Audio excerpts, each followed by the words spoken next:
দেশের মানুষ এটা বুঝতে পেরে গেছে। আপনার নাটক আর চলবে না মোদিজি।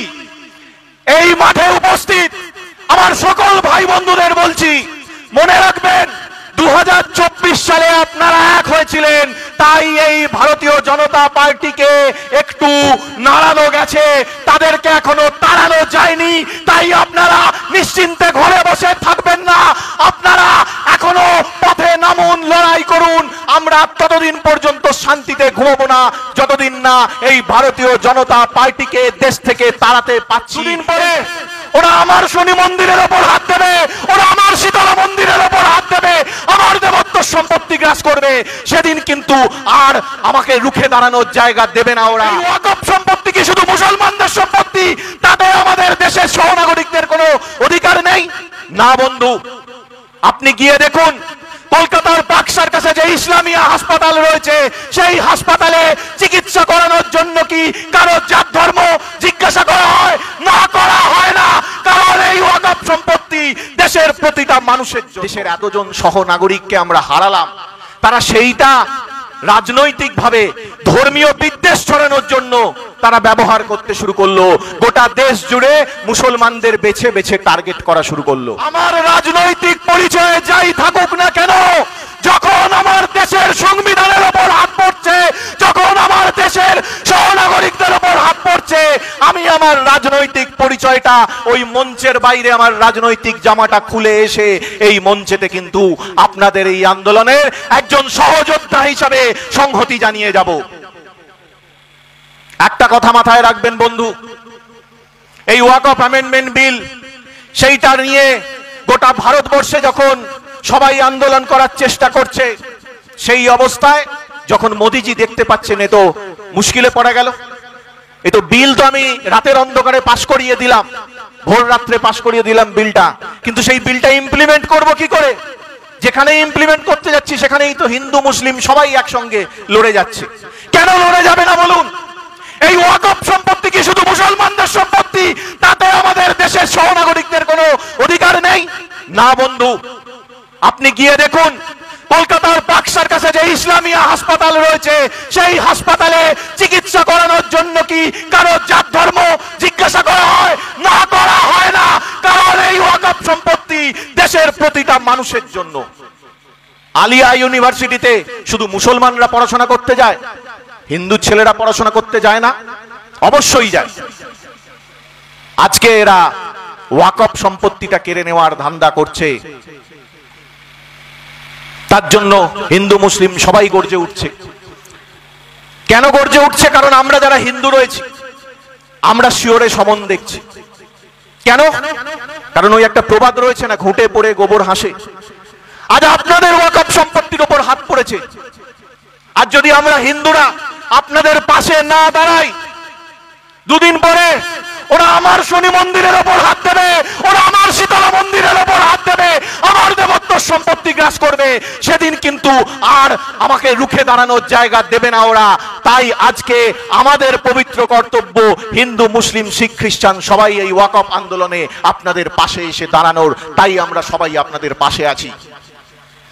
আর যখন মোদি দেখছে যে এই ওয়াকফ আন্দোলনকে কোনোভাবে বশ মানানো যাচ্ছে না, তখন আপনি দেখে নিন এই যে পেহেলগাঁওতে একটা জঘন্য নারকীয় ঘটনা ঘটলো, সেইটাকেও কেমন রাজনৈতিক ভাবে এরা ব্যবহার করলো। এতটাই নির্লজ্জ, এতটাই দোকান কাটা এরা। দেশের এতজন সহনাগরিককে আমরা হারালাম, তারা সেইটা রাজনৈতিক ভাবে ধর্মীয় বিদ্বেষ ছড়ানোর জন্য তারা ব্যবহার করতে শুরু করলো। গোটা দেশ জুড়ে মুসলমানদের বেছে বেছে টার্গেট করা শুরু করলো। তারপর অপারেশন সিন্দুর হলো, আপনারা সকলেই জানেন। ভারতবর্ষের প্রতিটা মানুষ সেই দিন ভারতবর্ষের সেনার পাশে দাঁড়িয়েছে। কিন্তু আমরা কি দেখলাম? আমরা দেখলাম যে ভারতবর্ষের সেনাবাহিনীর যে সাফল্য, সেটা মোদিজি নিজের সাফল্য বলে দেখানোর চেষ্টা করছেন। যিনি নিজের স্ত্রীকে সিঁদুর পরাননি, তিনি আজকে বাড়ি বাড়ি তার কর্মীদের পাঠাচ্ছে, তার কার্যকর্তাদের পাঠাচ্ছে আমাদের বাড়ির মা বোনেদের সিঁদুর দেওয়ার জন্য। লজ্জা করে না এদের?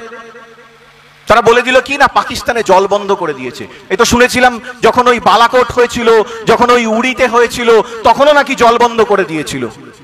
তা আজকে জলটা খুললো কে? প্রশ্নটা তো এই জায়গাটাতেই আসছে। জল যদি সেই সময়, সেই পুলওয়ামা কাণ্ডের সময় যদি জল বন্ধ করে দিয়ে থাকে, তাহলে আবার জলটা খুললো কারা? নতুন করে নাটক হচ্ছে আপনার। যখন দেখছেন যে ওয়াকফ আন্দোলন নিয়ে গোটা দেশের মানুষ আন্দোলনের পথে নেমেছে, তখন মানুষের নজর ঘোরানোর জন্য এই সব হচ্ছে। দেশের মানুষ এটা বুঝতে পেরে গেছে আপনার নাটক আর চলবে না। মোদিজি, এই মাঠে উপস্থিত আমার সকল ভাই বন্ধুদের বলছি, মনে রাখবেন 2024 সালে আপনারা এক হয়েছিলেন, তাই এই ভারতীয় জনতা পার্টিকে একটু নাড়ানো গেছে, তাদেরকে এখনো তাড়ানো যায়নি। তাই আপনারা নিশ্চিন্তে ঘরে বসে থাকবেন না, আপনারা এখনো পথে নামুন, লড়াই করুন। আমরা ততদিন পর্যন্ত শান্তিতে ঘুমাবো না যতদিন না এই ভারতীয় জনতা পার্টিকে দেশ থেকে তাড়াতে পাচ্ছি। এইটাই আমাদের লক্ষ্য হবে এবং সেই লক্ষ্যের এই ওয়াকফ আন্দোলন হবে একটা বড় প্ল্যাটফর্ম। সেই প্ল্যাটফর্মে দেশের হিন্দু, মুসলমান, শিখ, খ্রিস্টান সকলেই রয়েছে। রাজনৈতিক কথা হয়তো বলবো না, কিন্তু তবুও একটা কথা বলে যাই, মনে রাখবেন একটার পর একটা বাঁধ ভেঙে যাচ্ছে, একটার পর একটা দুর্গের পতন হচ্ছে। আপনারা দেখে যাচ্ছেন যে যত বিরোধী রাজ্য রয়েছে, একটার পর একটা রাজ্য ভারতীয় জনতা পার্টি ছলে বলে কৌশলে কেড়ে নিচ্ছে।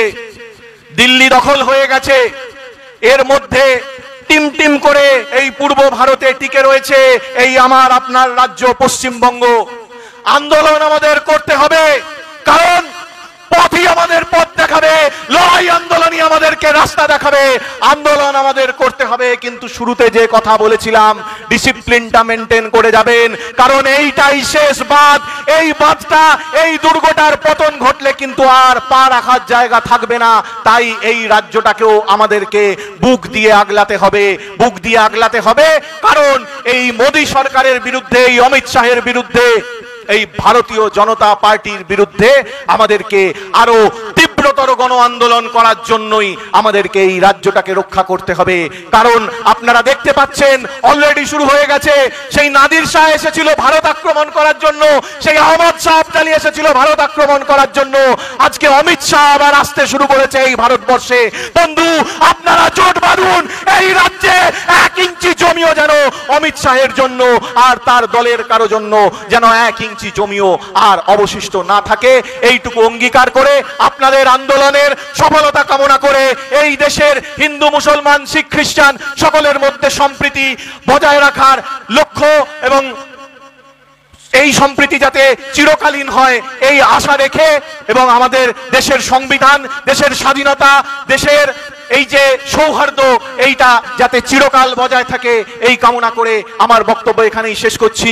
জয় হিন্দ, বন্দে মাতরম। ওয়াকফ আন্দোলন দীর্ঘজীবী হোক, শুধু দীর্ঘজীবী নয়, আপনাদের এই গণ আন্দোলন সফল হোক, সফল হোক, সফল হোক। কারণ এই আন্দোলন শুধু ওয়াকফ আন্দোলন নয়, এই আন্দোলন দেশের সংবিধান রক্ষা করার আন্দোলন, এই আন্দোলন দেশের স্বাধীনতা রক্ষার আন্দোলন। এই আন্দোলন আমাদেরকে জিততেই হবে, জিততেই হবে, জিততেই হবে। ধন্যবাদ।